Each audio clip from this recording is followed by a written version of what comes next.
सरकार ने 8वें वेतन आयोग का गठन किया है और सरकारी विभागों ने अपने कर्मचारियों का डेटा भी पोर्टल पर अपलोड कर दिया है। तो कब से ये वेतन आपके खाते में आएगा, उसके बारे में 5 बड़ी बातें सामने आई है। ध्यान से सुनना, इस वीडियो में सारी जानकारी आपको मिल जाएगी। नमस्कार, मैं हूं आपके साथ ममता तिवारी और आप देख रहे हैं न्यूज़ 18 का डिजिटल प्लेटफॉर्म। कर्मचारियों और पेंशन संगठनों के साथ आयोग लगातार बैठक कर रहा है। बहुत से शहरों में 8वें वेतन आयोग को लेकर बैठक हो चुकी है और बहुत से शहरों में अभी भी मीटिंग होना बाकी है।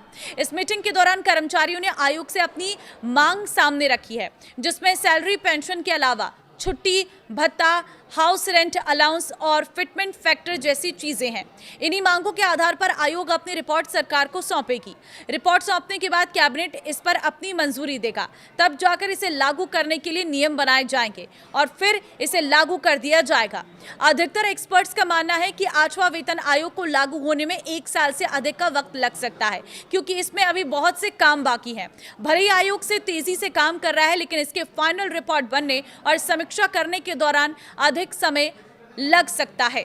एरियर देगी सरकार। भले ही 8वें वेतन आयोग 2027 के अंत में लागू हो, लेकिन ये प्रभावी जनवरी 2026 से ही माना जाएगा। इसका मतलब यह है कि करीब 2 साल का एरियर सरकार एक साथ सरकारी कर्मचारी और पेंशनर्स के अकाउंट में डिपॉजिट कर सकती है। यानी कि जब आपको ये पैसा आने लग जाएगा, उस वक्त एरियर का पैसा भी आएगा। कुल मिलाकर 2 साल में आपकी जितनी सैलरी भरनी चाहिए थी, वो पूरी बढ़ी हुई सैलरी हर महीने के हिसाब से आपके अकाउंट में आ जाएगी। 8वें वेतन आयोग के 5 बड़ी मांगे ये हैं। पहली चीज, मिनिमम बेसिक सैलरी।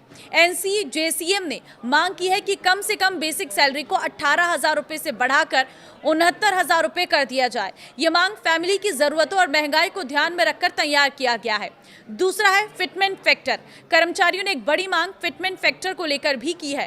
कर्मचारियों की मांग है कि सरकार फिटमेंट फैक्टर को बढ़ाकर 3.83 कर दे। फिटमेंट फैक्टर के आधार पर ही बेसिक सैलरी में इजाफा करता है। अगर 3.83 फिटमेंट फैक्टर होता है तो ही कर्मचारियों की मिनिमम बेसिक सैलरी 69,000 रुपए होगी। तीसरी बड़ी बात है, हर साल 6% सैलरी पर बढ़ोतरी। कर्मचारियों की मांग सैलरी में हर साल बढ़ोतरी की भी है। सरकारी कर्मचारी मांग कर रहे हैं कि कम से कम उन्हें हर साल 6% की वेतन बढ़ोतरी मिले, ताकि उन्हें महंगाई से मुकाबला करने में आसानी हो। और चौथा, पुरानी पेंशन योजना OPS बहाल।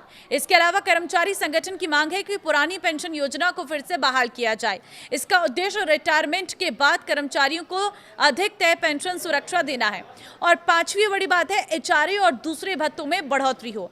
NCJCM ने न्यूनतम HRA स्लैब को 30% करने समेत भत्तों में संशोधन की मांग की है। इसके अलावा परिवार का कैलकुलेशन, प्रमोशन और पेंशन से जुड़े नियमों में भी बदलाव की मांग रखी गई है। ये सिर्फ एक कागजी काम नहीं है, बल्कि पूरे 8वें वेतन आयोग की सिफारिशों की नींव है। ये डेटा जमा करने की डेडलाइन पहले 30 जून थी, लेकिन कई विभागों के रिक्वेस्ट पर इसे बढ़ाकर 31 जुलाई कर दिया गया। अब ये विंडो पूरी तरह से बंद हो गई है। इसका मतलब है कि कोई अन्य विभाग अब नए डाटा को पोर्टल पर अपलोड नहीं कर पाएगा। जिस हिसाब से 8वें वेतन आयोग पर काम चल रहा है, उस हिसाब से एक्सपर्ट्स अनुमान लगा रहे हैं कि 2027 में इसे लागू कर दिया जाएगा। हालांकि 8वां वेतन आयोग 2026 से ही प्रभावी माना जाएगा। इसका मतलब कि नया वेतनमान लागू होने के बाद 1 साल एरियर जोड़कर आपको दिया जाएगा। तो फिलहाल आपको क्या लगता है, किस तरह से इसे डिसाइड करना चाहिए और कितनी वेतन बढ़नी चाहिए? आप मुझे कमेंट में जरूर बताएं। नमस्कार।